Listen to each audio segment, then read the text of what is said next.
महामृत्युंजय बोधि में आप सुनेंगे सर्वशक्तिमान नारी आज क्यों अबला है, क्यों निर्बला है।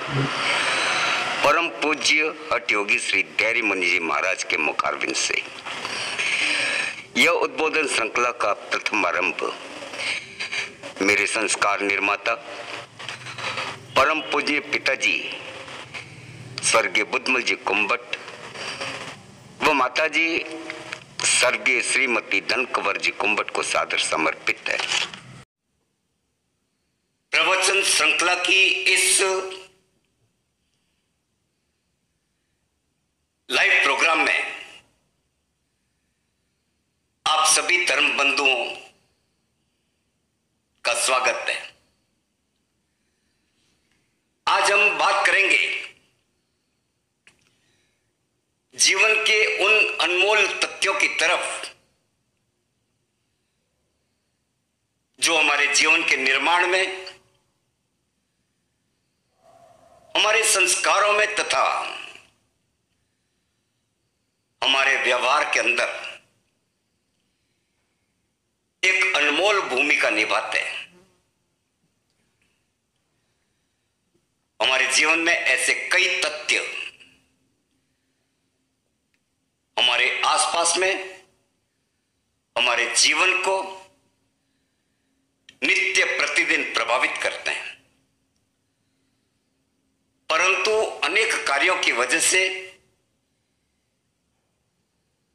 हम उन्हें या तो नजरअंदाज करते हैं या उपेक्षा करते हैं या हीन या दीन मानते हैं, जिसके कारण हमारे मानव जीवन का समस्त अस्तित्व, समूचा अस्तित्व कष्टों से गिरता हुआ और त्राहिमाम करने के लिए विवश हो जाता है। आज हम बात करते हैं प्रकृति के उस श्रेष्ठतम उपहार की जिसे हम नारी कहते हैं। जी हां, क्योंकि हर स्त्री की इच्छा होती है कि उसे संतान सुख अवश्य मिले। संतान की प्राप्ति मां का सबसे बड़ा सुख तथा प्रकृति का विचित्र उपहार है। पारंपरिक सोच के कारण तथा प्रकृति द्वारा की गई रचना के अनुसार पुरुष वर्ग नर स्वरूप की महत्ता बढ़ जाती है। साथ ही हमारे पारिवारिक स्वरूप में भी लड़के का जन्म लड़कियों की अपेक्षा अच्छा माना जाता रहा है। शारीरिक गठन, शक्ति, बल, कार्य क्षमता जैसे अनेक कार्य ऐसे हैं जो पुरुष की श्रेष्ठता को बनाए रखती है, परंतु हम बहुत गलतफहमी में रहते हैं। नारी हर मायने में पुरुष से श्रेष्ठ होती है और मानी गई है। अर्थ प्रधानता के कारण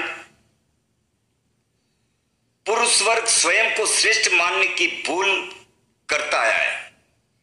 इसीलिए परंपरा बन चुकी है कि स्त्रियों के महत्व को कम करके आंकने की। यही कारण है कि बच्ची के जन्म पर बालक के जन्म जैसा उत्साह नहीं रहता। यह शाश्वत सत्य की स्त्री तथा पुरुष दोनों ही सृष्टि के जीवित रखने के लिए आवश्यक अंग है। प्रकृति ने नारी को मातृत्व का अनुपम उपहार दिया है। शक्ति की जननी नारी को आज जन्म से पहले नारी अपने ही हाथों खत्म करने पर आमादा हो रही है। नारी को न केवल दीनहीन बनाया जा रहा है, अपितु जन्म के अधिकार से भी वंचित किया जा रहा है। इसी कारण अधिकांशतः इसके लालन पालन, शिक्षा, स्वास्थ्य इत्यादि में भी भेदभाव, उपेक्षा या पर्याप्त ध्यान नहीं दिया जाता है। पौरुष को जन्म देने वाली सृष्टि की रचयिता, ममता व करुणा की मूर्ति अपने सभी सुखों को अपने पुत्रों के लिए त्याग करने वाली वह पावन पवित्र मां अपने ही द्वारा जन्म लेने वाले पौरुष से कुचली जा रही है। मां जब पुत्र अथवा पुत्री को जन्म देती है तब 9 माह तक अपने गर्भ में रखती है। अपने खून व मज्जा से गर्भ में असह वेदना सहते हुए भी अपनी संतान का सुरक्षित पालन करती है। गर्भस्थ शिशु को प्रेरणादायी बातें बताकर सुसंस्कारों का बीजारोपण आरंभ कर देती है। अपनी संतान उत्पन्न करने के लिए उठना, बैठना, खाना पीना सभी कुछ अपने बच्चे के अनुरूप कर लेती है। इतनी पीड़ा सहन करने पर भी करुणा की मूर्ति मां के वात्सल्य में कोई कमी नहीं आती। हमें यह कभी नहीं भूलना चाहिए कि हमारा संपूर्ण अस्तित्व, चाहे शरीर हो या मन, बुद्धि, विवेक, मां ने अपने अंगों को धीरे धीरे हमारे अंदर प्ररूपित किया है। यह पूरा शरीर हमारा वैभव, हमारा सौंदर्य, सभी कुछ सबसे पहले मां का ही अधिकार है। और आज कलयुगी मां, इनको भी समझना होगा कि पेट के अंदर पलने वाला शिशु मेरे ही सांस और मज्जा से निर्मित हो रहा है। बालक चाहे लड़का हो या लड़की, दोनों मेरे लिए समान है। दोनों के पालन में समान शरीर की ऊर्जा व्यय की है, अतः दोनों को जन्म लेने का समान अधिकार है। क्योंकि मां एक विशिष्ट स्वरूप है। उसकी ममता बड़ी निराली है। हम 2 लाइनों के माध्यम से इस स्वरचित रचना के माध्यम से भी मां की महत्ता को आपके सामने प्रस्तुत करें। मां की ममता बड़ी निराली, मां की ममता बड़ी निराली, जीवन में खुशियां लाती है। जिसकी माता बिछड़ गई नहीं कोई भी उसका साथी है।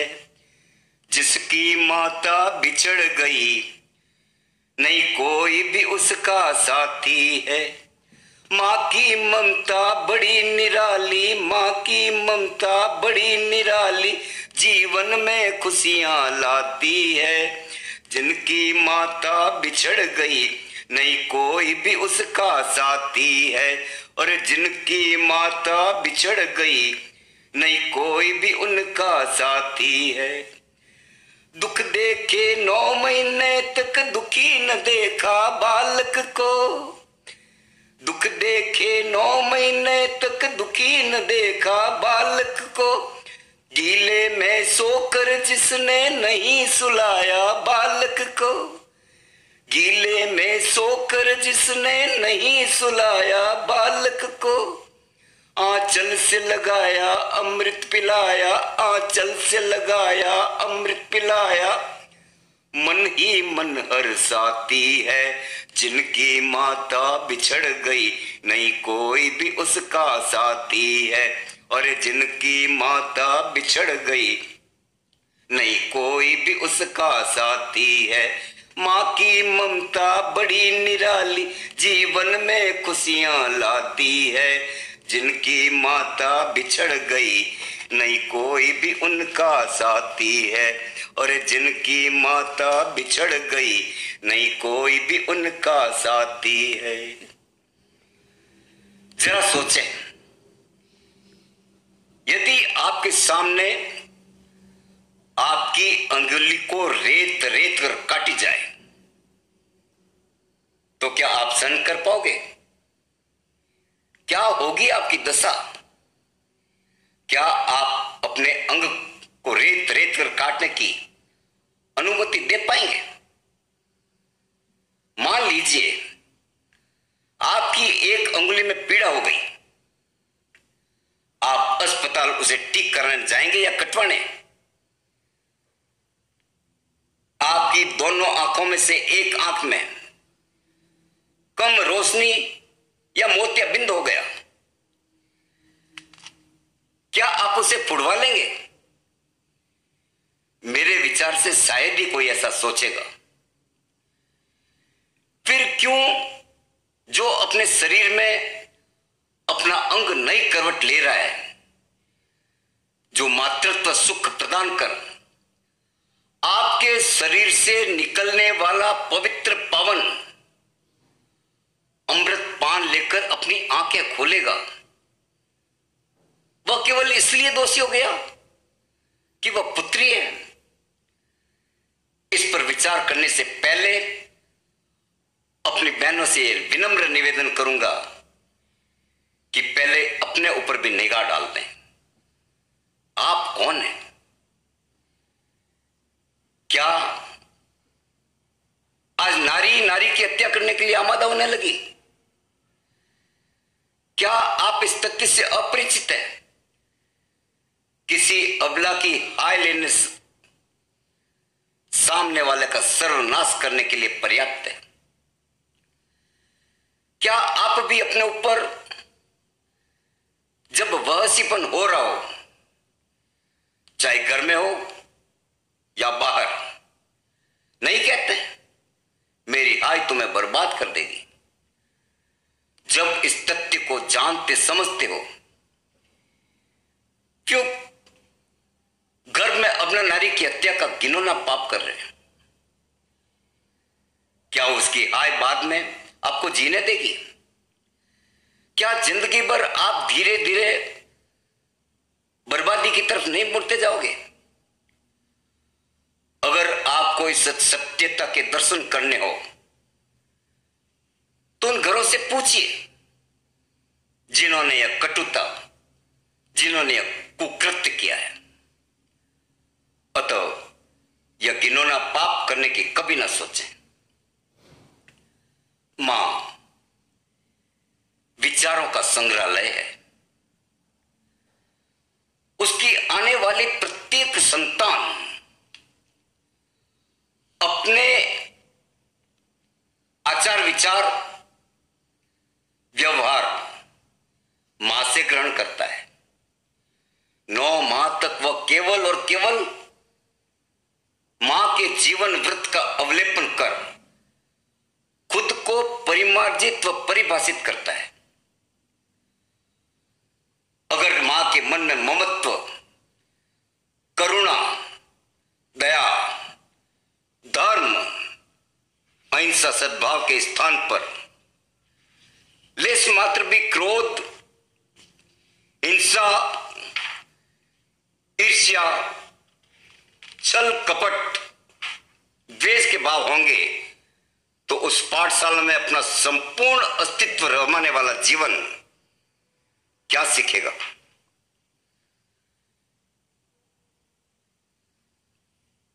यह हम सहज ही अनुमान लगा सकते हैं। इसलिए गर्भवती माता को अच्छे साहित्य, धर्म युक्त सादा जीवन,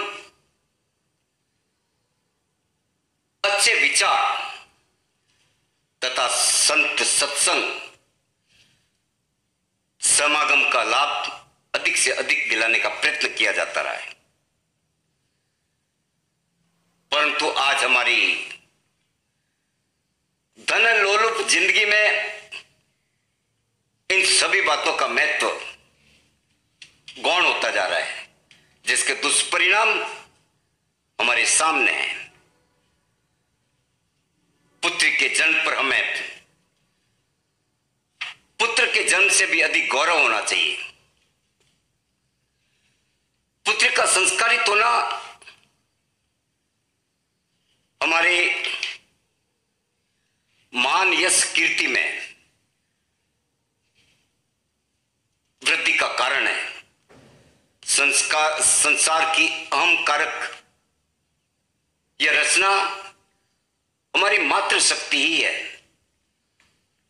पुरुषार्थ, पुरुष शक्ति जो पुरुष में भरी है, उसका जन्मदाता आखिर कौन?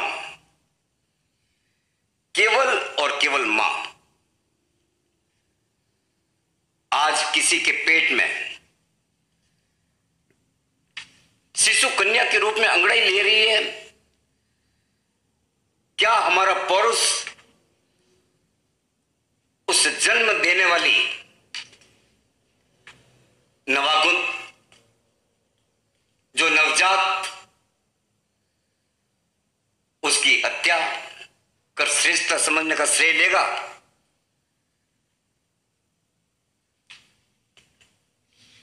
क्या यह कायरता पौरुष तत्व का प्रतीक होगा?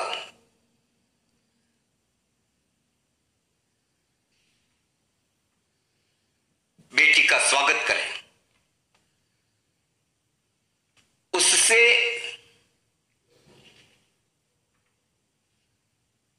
उसे जन्म से पहले ही मारने का कष्ट या जोखिम ना उठाएं। माताएं भी विचार करें कि अपने शरीर में चाकू छुरी चलवा कर वह आप जीवन भर रोगों को निमंत्रण दे रही है। जीवन लेना सरल है, पर जीवन देना कठिन है। और नया जन्म देना असंभव, परंतु केवल मां ही इस असंभव को संभव करने के लिए दैवीय क्षमता रखती है। इस पर किया गया अन्याय कभी माफ होने योग्य नहीं हो सकता। पता नहीं क्यों बेटी को देख सिकुड़ती है हमारी नाक भौएं, बेटी को देख सिकुड़ती है हमारी नाक भौएं। बेटा मिल जाए तो सरल होती है सारी राहें, बेटी को देख सिकुड़ती है हमारी नाक भौएं। बेटा मिल जाए तो सरल हो जाती है सारी राहें। क्यों आज नारी नारी से बिदकने लगी, क्यों आज नारी नारी से बिदकने लगी, दिल में खंजर को वो अपने ही लगाने लगी। क्यों आज नारी नारी से बिदकने लगी, दिल में खंजर वो अपने ही लगाने लगी। तो आइए बेटी के जन्म पर इतनी खुशियां मनाएं कि देखने वाले सभी बेटियों के सीने गर्व से झूम उठे कि हम श्रेष्ठ हैं, सबसे श्रेष्ठ। पुत्र का जन्म भी श्रेष्ठ होता है, परंतु तुलनात्मक दृष्टिकोण से नहीं देखें। दोनों का अपना अपना कार्य है, शक्ति है, क्षमता है, वैचारिक सोच है, परंतु दोनों का होना व मिलना ही संपूर्णता है। दोनों जीवन रूपी रथ के दो पहिए हैं। एक भी पहिया टूट जाने पर गाड़ी का संपूर्ण अस्तित्व लड़खड़ाने लग जाता है। पुत्र हमारा धन है और पुत्र हमारी अमानत। अमानत में खयानत करने वाला अधिक गुनाहगार है। पुत्र की कीमत और पुत्र की बलि कदापि न लें। आज हम उस शक्ति और उसको जन्म देने वाली सृष्टि का श्रृंगार, प्रेम, शक्ति व भक्ति का प्रतीक, कुल निर्माता, जगत जननी मां का स्वरूपा नारी को अबला व निर्बला मानने की भूल कदापि न करें। मैं समस्त माता बहनों को संबोधित करते हुए एक स्वरचित रचना के माध्यम से कहूंगा, आज की नारी बेचारी स्त्री, स्त्री बेचारी स्त्री, स्त्री बेचारी स्त्री जननी है पुरुषों की।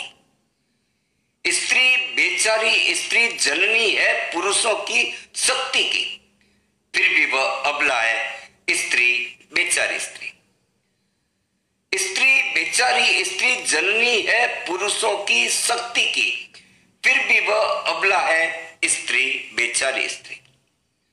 परम पिता परमेश्वर, परम पिता परमेश्वर जनक है पूरे जग के। परम पिता परमेश्वर जनक है पूरे जग के और शक्तिमान है सबसे।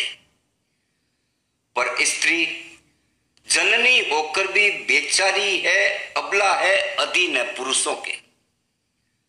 परम पिता परमेश्वर जनक है पूरे जग के और शक्तिमान है सबसे, परंतु स्त्री जननी होकर भी बेचारी है, अबला है, अधीन है पुरुषों के।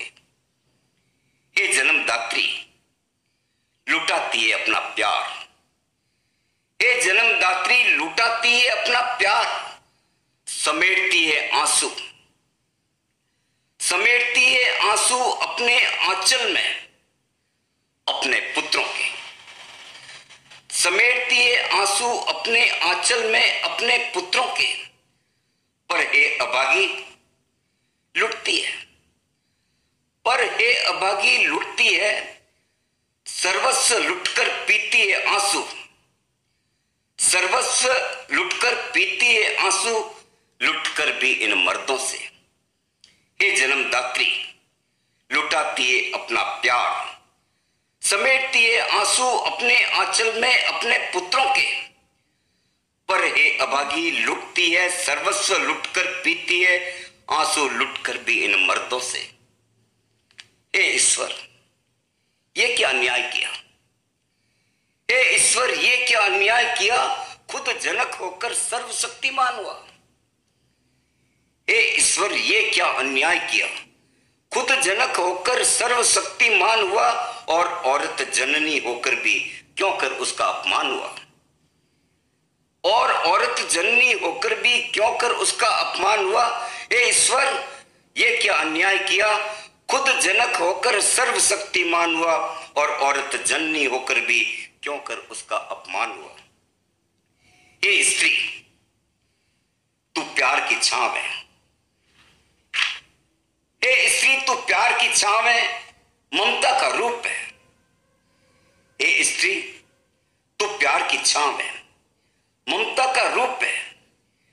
तेरे प्यार बिना पुरुष अधूरा है, तेरे प्यार बिना पुरुष अधूरा है, फिर क्यों तू अबला है, निर्बला है? हे स्त्री, तू प्यार की छांव है, ममता का रूप है। तेरे प्यार बिना पुरुष अधूरा है, फिर तू क्यों अबला है, निर्बला है? हे स्त्री, तेरे रूप अनेक, हे स्त्री, तेरे रूप अनेक, मां की ममता तो पत्नी का प्रेम।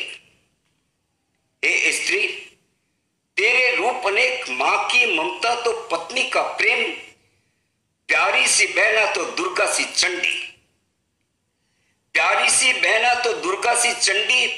हे जगजननी तू धन्य है, हे जगजननी तू धन्य है, सहकर भी दुख, रोकर भी रहती चुप।